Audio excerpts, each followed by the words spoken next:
Good morning, ladies and gentlemen. My name is Simon Taylor, and welcome to episode 93 of the FinTech Insider Breakfast Show. As you know, in this show, we bring you the best and brightest from around fintech and banking every single weekday, straight to your homes at 8:30 a.m. British summertime, apart from on Wednesdays when some more goes live at 3:30 British summertime or 10:30 on the East Coast for our US friends. Both of those are live here on LinkedIn. Today, I am thrilled to be joined by Valentina Kristensen, who's Director of Growth and Communications at OakNorth. On today's show, we're going to talk all about how a company can best handle their comms, both internally and externally, during a time of crisis, and that's pretty relevant right now. So, Valentina, how's it going? Good. I can't believe you guys are on episode 93. Oh my god. I know that is. I feel like this show is like a weird chronicle of the lockdown and the pandemic. It's like episode 3000 will be something where there's just like long hair and the world is dilapidated behind us, something post-apocalyptic. I'm loving the picture in the background as well. You've got kind of is that a tune going on? Very, very London. Yeah, I mean, well, it's basically each line represents a different thing. So like philosophers, writers, artists, and then the different stops are related to individuals who might have some kind of connection to that part of London. Very cool. As always, audience, we love getting your comments and questions. So do remember to comment and question as we go along, and we'll pick those up as we go. But I think it's worth just reminding everybody, Valentina, for people who live under a rock or under some sort of oak tree, remind everybody who OakNorth is and what you guys do. Yeah, sure. So OakNorth really, our focus is to provide a better borrowing experience for what we call the missing middle. Basically the scale-up businesses who we feel are the real drivers of growth in communities and economies globally, but who we feel have been sort of overlooked and underserved for decades. And we do that in two ways. One is that we've developed a credit science platform that helps us to do credit analysis and portfolio monitoring. And we use that within our own bank in the UK to lend directly off our own balance sheet. And then outside of the UK, we license that as a banking as a service or a software as a service solution to other banks to help them lend more effectively to this market segment. And I think that combination of unique risk model is something that's getting really, really hot in the market at the moment. Certainly something I'm hearing a lot about. So do check out oaknorth.com if you're interested in it, folks. But today's conversation is really about comms in a time of crisis. I mean, different organizations have faced different challenges in the last few months. How do you think, on the whole, the big banks have done versus the whole industry in terms of comms? So I think the biggest thing here to remember is that obviously everyone's kind of finding their feet as they go along. There's no set precedent of how do we do this in the past, and so let's just go back and look at how this was communicated and then try and find best practice from there. I think many institutions and organizations are looking at what others have done and then trying to see, okay, what we potentially learn from them. Who do we feel has done it well? And I think initially, the banks were a bit overwhelmed, with things like the coronavirus business interruption loan scheme. Probably didn't quite anticipate the hurricane of applications they were going to get. But I think all things considered, they've done a really good job. They've tried to be as transparent as possible. They've tried to communicate to customers quickly. So that if, for example, if their loan is not going to be approved, then hopefully they can go somewhere else. That being said, we've certainly heard anecdotally from a number of businesses, I applied 7 weeks ago and I still haven't heard anything. I can't get a hold of my banker and so on. So I think, I think it obviously varies from institution to institution, but for the most part, I think it's been pretty well handled. And there's other things too, right? Other big challenges, whether it's furloughing staff, making staff redundant, whether it's provisions for credit losses, trying to be front-footed on those, and sort of tell savers, look, your money's safe. You don't have to worry. It's protected by things like the Financial Services Compensation Scheme. Trying to inform them of what their options might be if, for example, saving doesn't seem like the most attractive option right now, given where rates are. So yeah, I think for the most part it's been pretty good, and hopefully we'll look back and have lots of learnings from this period. You at OakNorth participated a little bit in the PPP lending scheme in the US as well, and I guess I'm interested in the contrast of your experiences of observing the US market and your involvement there in the UK market. Has there been some fundamental differences? Yeah, I mean, so just to kind of for clarity, the extent to which we participated in the US in the PPP scheme or the Paycheck Protection Program was that we essentially developed an additional product as part of our core platform solution, which we offered to banks participating in the PPP. So we weren't sort of a lender who was providing loans, and we don't lend anywhere outside of the UK. But I do think, realistic, I mean, really, if you compare the schemes, I mean, the PPP is most closely aligned to the bounce back loan scheme here in the UK. And the reception of the two has just been so different. I mean, the Main Street lending program, which launched quite recently, is probably more similar to the coronavirus business interruption loan scheme and the coronavirus large business interruption loan scheme here. Those are the sort of the parallels. But I mean, in the US, I mean, the PPP scheme, whilst it's had certain challenges, and there again have been a few negative stories about very large companies getting access to PPP funds. For the most part, it's been really hailed as a huge success. The community banks, I mean, one of the banks that we worked with, Customers Bank, I mean, they have 12 billion of assets, so they're decent size, but certainly not one of the largest. And I believe nationally they were the 15th largest PPP provider. So there's really been this opportunity for community banks and super community banks to really kind of step up to the plate and gain more market share, attract new customers, and really play on a level playing field for the first time alongside some of the very large players. And that is quite different to the UK, where I feel that a lot of the potential risks around the scheme, related to things like fraud, certain fintechs not being able to participate because they don't have access to the wholesale funding. The negative aspects of it have really been blown up, and actually there's not been enough sort of celebrating of the successes and the stories of businesses who've been able to survive as a result. I mean, we in the UK, we don't participate in the bounce back loan scheme just because the maximum loan size is about £50,000, and our loans start at £500,000, so a bit too small for us. But even with the CL bill scheme, I don't think that there's been enough sort of celebration of success there. The challenge is also that a lot of businesses don't necessarily want to communicate that they've secured this capital, because obviously there's a challenge then if they've sort of asked for delayed payments and things like rent or whatever it might be, then they don't exactly want loads of headlines to be out there about the fact that they've secured this capital. But I think it's also just a very British versus US media. They always say if you can do PR or comms in the UK, you can do it anywhere, because the British media is particularly. So you talked a little bit there about the small businesses and their experience throughout of this. I mean, what have you found when you're communicating more directly with those medium-sized businesses? What are the big challenges they're facing? Because we're some ways into this thing now, and cash flow is obviously king, but we're in a weird period where it's like, is it a V-shaped recovery or not? Where are we with different sectors, do you think?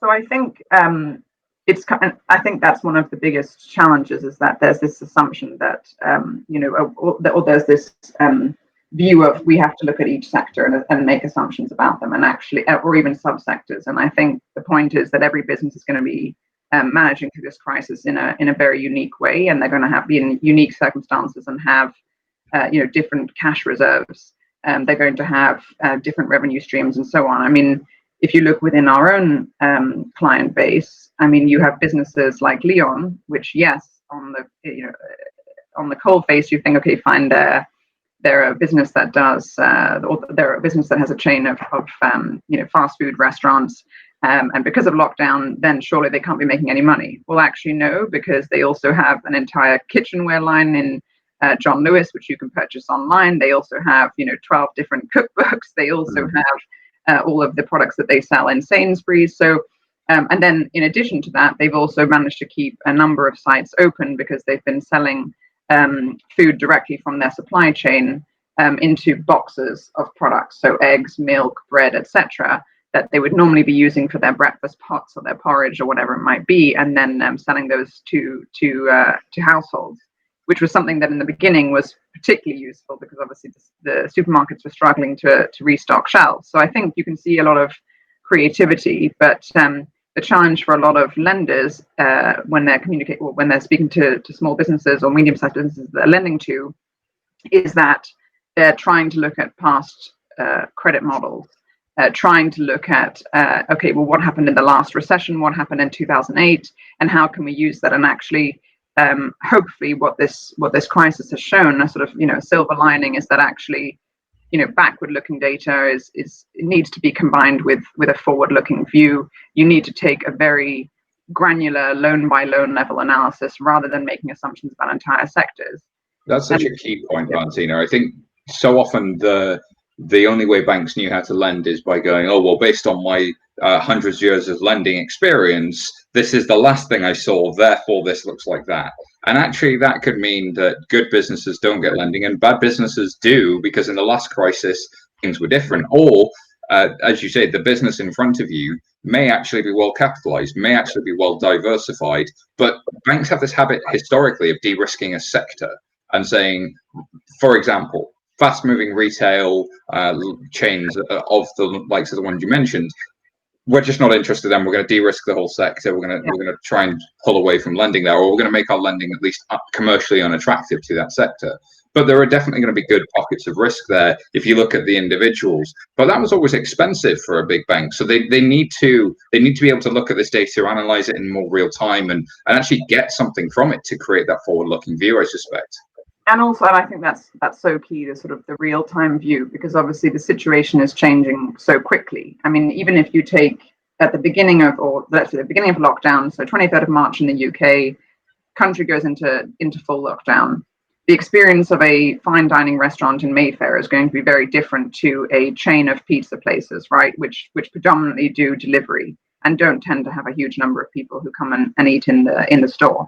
So in that particular instance, actually, the online pizza place may experience actually an increase in revenue for a period of time, because people are saying, you know what, I'm going to treat myself to a pizza every week because it's the thing I can look forward to now that nothing else exciting is happening. Whereas, it's very possible that the Mayfair fine dining restaurant is experiencing zero revenues because nobody wants to order $100 meal or £100 meal, on Uber Eats.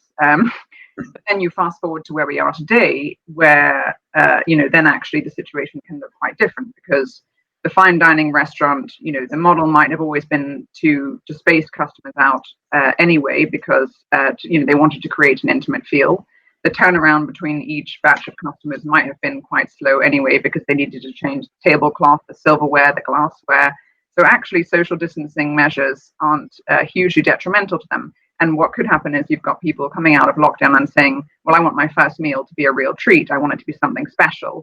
And so they're willing to spend a bit more. And actually, they might be a bit fed up with pizza because that's what they've been having for the last few months. So even when you get to that point, the situation has totally changed for each business, which is why being able to make, assessments on a continual basis and constantly reviewing. And that's something that we've done within our own loan book here in the UK, but it's also what we're doing with businesses predominantly or banks predominantly in the US, trying to help them get to grips with it. By taking that risk model, as you say, to the software as a service and platform, sorry, not just model. There's some early questions coming in. If you're watching, remember to keep sending your questions. We'll get to as many as we can. First one here from Dan Feeney, who asks, many of OakNorth's clients are privately held. Do you need to rely on audits of those balance sheets if you're concerned about things that are happening, or how does that look when they're privately held versus publicly traded? Yeah, sure. So I mean, look, I think most banks will require the businesses they lend to, if they're private businesses, to send them monthly financial and operations data. The difference is that in most banks they don't tend to look at that information. They tend to look at it on an annualized basis, right, for the annualized review. And the challenge there is that, as we can see throughout this period, the situation is changing so quickly. Yeah.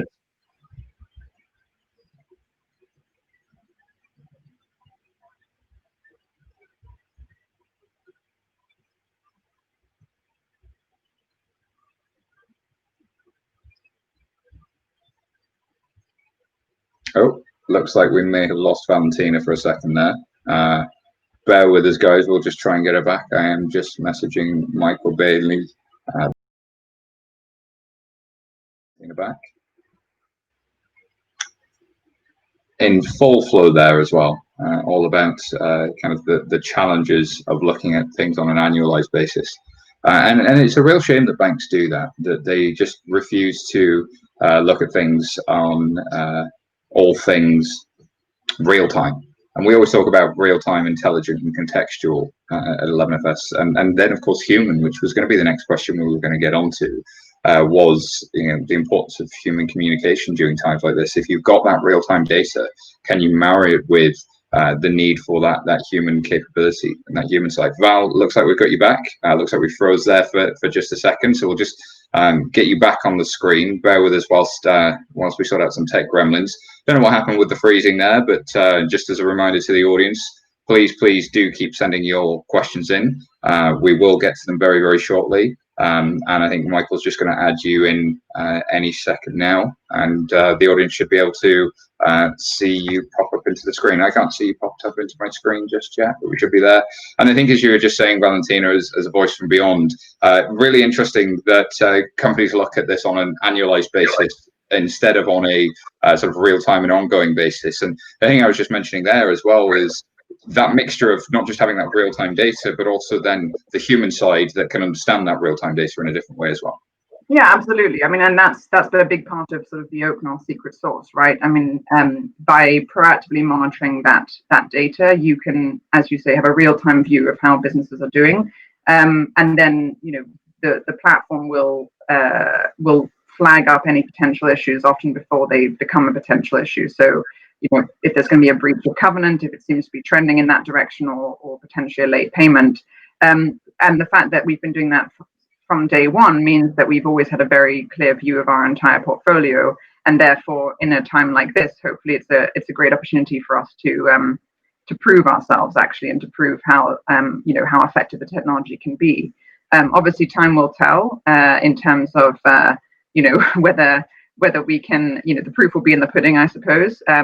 But we're very confident, especially from what we can see from other banks that we are speaking to, and from what we can see from what's being said in the market, that whilst of course we'll have defaults, of course we'll have credit losses, we expect them to be fewer and less than our peers. Well, and that's a really timely comment, isn't it? Because we've seen, I think, the Lloyds Banking Group announced they're putting away another 2.4 billion, Barclays another 1.6 billion, and it's not clear when these losses are going to stop, and it's not clear if a bank can't lend without these massive losses, and they're actually having to lend less, when they're going to get back to profitability. I guess that puts you in a bit of a different position in the market, given that real-time data capability.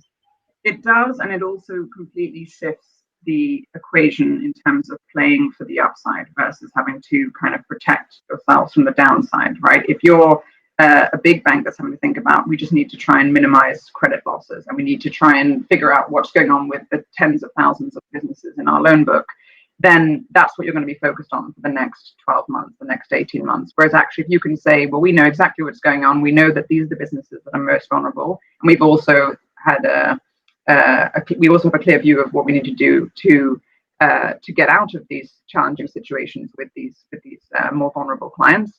So actually, what we can do is start focusing on the growth, because at a time when no other banks will be lending, this is potentially an opportunity for us. And what's interesting about OakNorth Bank's journey is that obviously we launched in September of 2015. 9 months later, the UK made an unprecedented decision to leave the EU, and so we've actually, in our not even 5 years of history, lived through not one but two unprecedented events. And what we saw immediately after the vote, in that sort of 6 months, in the 6 months following the vote, was that our loan book tripled in size, because the big banks retrenched from the market temporarily, just to try and get their ducks in a row in terms of what this would mean for their business. And we're certainly seeing a similar trend here, where big banks in the UK are trying to figure out what's going on with their current loan books, but they're certainly not going out finding new business. So we've been able to approve 100 million of new loans every month since lockdown began. Wow. It's really significant, and I love that psychology of what you see in the big banks, which is, well, let's just stop everything and figure out what's going on. Again, because of that lack of real-time data, they have to look backwards, breathe, start piling through the spreadsheets, and get that reporting internally, get it through some committees before they can start making that decision, instead of sort of always being on the front foot with it. And then, funnily enough, as I asked you that question, Simon Schofield asked, what was your view on future credit losses in the industry? And also, can you share your interior decorator, which I thought was pretty funny. And then there's a good question here from Stephanie Kendall, who asks, can you share an example of OakNorth clients that have successfully pivoted during the lockdown? I think you spoke about Leon a little bit. Do you have any other good examples that come to mind? I mean, like, I would say it's more that there's been some interesting trends. So we've seen one of our clients, an online garden retailer, said that they saw the revenues they typically get in a year per month in the first few weeks of first few months of lockdown. So I think you can actually, there'll be some businesses who are actually, and we've seen this with a few different examples. There are some businesses that have been really well prepared for for a situation like this. I think what's also interesting is that we've seen some the platforms flagged up some insights for certain industries where, again, if you don't have the technology, it would be very hard to see that. So an example is in the forestry sector, where obviously because less people are in offices, there's less need for printing paper. So demand for paper has gone down, and that's obviously had an impact along the supply chain and impacted the forestry sector. But at the same time, there's been an increase in demand for cardboard for people who obviously are ordering more online. So if you aren't taking a very clear view, what you see is, well, nothing's changed. Revenues are staying stable because despite the decrease in printing paper, there's been an increase in cardboard. So it's sort of demand for cardboard, so it's leveled out.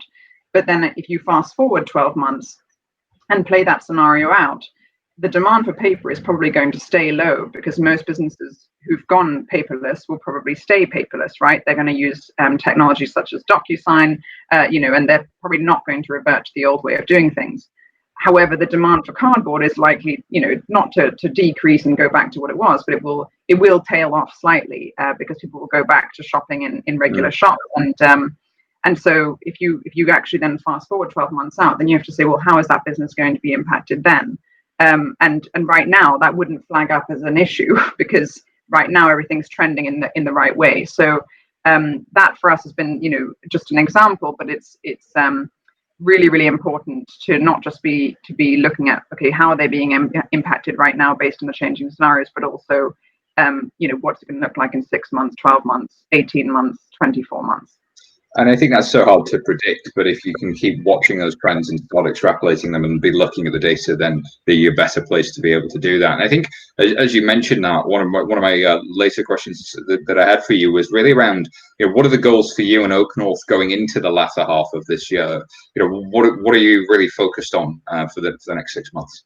Yeah, sure. So I guess if I look at the two sort of different revenue streams of the business, you've got the bank side where we absolutely want to continue to grow our loan book. It needs to be in the right way. It needs to be in a safe way. But as I said, we're still seeing plenty of opportunities to lend. As I mentioned, 100 million of new loan approvals per month, and credit committees are happening multiple times a day. And that's a huge benefit of doing it virtually. You can get a few more credit committees per day than you would have been able to if we were doing it in person. And we also want to obviously leverage the platform's capabilities to protect the loan book. As I say, time will tell, and I don't think it's a case of get to December and then we can start celebrating if the numbers look good. It's really actually we've got to get to December next year and see where we are, and hopefully, as I say, we'll be in a position to have proven ourselves through one of the worst crises in hundreds of years. And then on the platform side, the main the plans for us there are really to continue working with banks, primarily in the US, and that's sort of our core focus market in the immediate term. So supporting US banks through getting through this crisis, and hopefully, as I say, trying to play for the upside. In the last few months, we've announced partnerships with everyone from small sub 5 billion asset banks like Modern Bank in New York, through to, as I mentioned, Customers, a community bank with 12 billion of assets, through to PNC, which is 8th largest bank in the US. So that's been really exciting as well, to work with the sort of full spectrum of institutions there, and we want to absolutely do more of that in the next 6 months. I think that partnership space is something that's really coming out of this this pandemic period. Is the sort of older financial institutions, many of them have recognized that need for help and that ability that fintech providers can really bring to them. And I think that B2B fintech space could be really interesting to watch as they look to do that. And banks move away from that mentality of we have to own and manufacture and distribute everything ourselves, to actually there are specialists out there that we can learn from, and we can even think we can broaden our supplier base, and this could make a real difference for us. And long may that continue, because it's good for customers in the long run that you're getting these institutions that have very well developed balance sheets, lots of good relationships with their customers, but are getting really a tech upgrade. So that's really powerful. We're coming towards the end of our time, unfortunately. So I just want to go to crystal ball time. What is your vision for when we come out of this period, if we ever do, and what are you planning for in sort of a longer time horizon? So look, I mean, I definitely think we will come out of this period, and as I said, I think from our perspective, what we're hoping and what we can see is really a shift that's already starting to take place, is that there's going to be a different approach to commercial lending going forward. I think this crisis has really demonstrated to lenders that the backward-looking view does not work. It needs to be combined with a forward-looking view, that taking a sort of sector or even a subsector level view of businesses again doesn't work, because each business has an individual has individual challenges, so you have to look at an individual loan by loan on a granular basis, and that you have to constantly be updating those models in line with what's happening.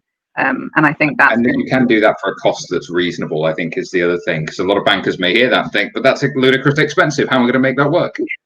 And I think as well that there's a huge opportunity for banking as a service fintechs. I know actually 11FS recently launched or released a report on that, which I'm going to read later today. But yeah, I know that this is a huge opportunity for these types of fintechs, because obviously what we've seen is that banks are cutting red tape. They're moving faster than they've ever moved before, because they're getting pressure from the government to get capital into the hands of businesses. And so that there's just not they don't have the luxury of time to try and build it themselves. They have to find a partner who they can work with. So if you're a fintech that has a solution, but it might not be the priority, then you need to find a way to make yourselves a priority. And we did that, obviously with the creation of our COVID vulnerability rating framework, but also with the creation of additional products to support banks with PPP and Main Street lending. You have to be willing to be agile and to come up with those solutions quickly. Absolutely. Well, Valentina, it is the top of the hour, and I'm sure everybody's got a day to get into. Where can people find out more about you and what you're up to at OakNorth? Yeah, sure. So, you can find OakNorth on all social media channels, oaknorth.com, and you can find me personally on LinkedIn or on Twitter at Val Kristensen. Thank you so much. And I'm sure you've got a busy weekend planned, everybody, but do remember, we'll be back on Monday, and I'll be joined by Melanie Stringer from 11FS, and we're going to be talking all about Bank as a Service. And we're going to be talking about the report that we've just launched. You can find this report at bit.ly/banking as a service. So if that's a subject that interests you, bit.ly/banking as a service, please do check it out. Have a great weekend, everybody. We'll see you soon. Bye.